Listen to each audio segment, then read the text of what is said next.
I can tell you, just kind of anecdotally, me being out and shopping for tile or going to Home Depot and getting things for the home that we're building right now, you see those stores busier than ever.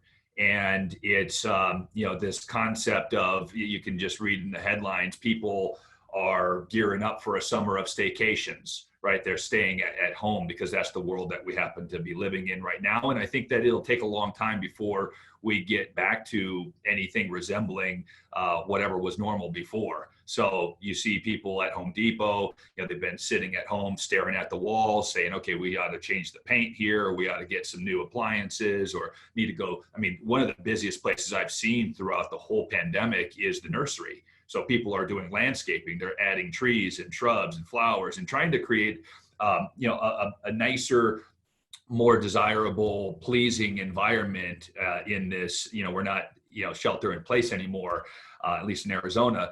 But people are definitely at home and realizing that.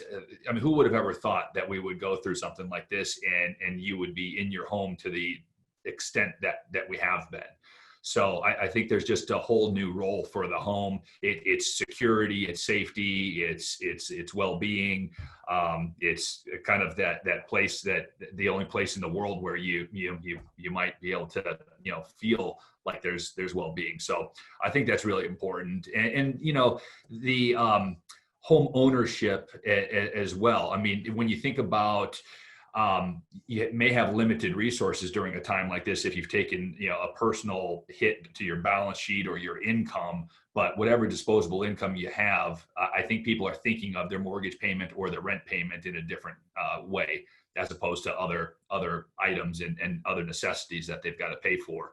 I mean, you're certainly not going out to eat, I'm sure, as much, and there's just certain things that recreationally or entertainment wise, probably not spending money on, but you're definitely paying the mortgage. We've seen it in our own portfolio. I mean, the portfolio, in terms of delinquencies, you would think that in a time of stress, you'd have a big spike there. And not to say that there aren't mortgage delinquencies, because there certainly are, but we're seeing people, and through the conversations that we're having as well, it's apparent that people really value the home.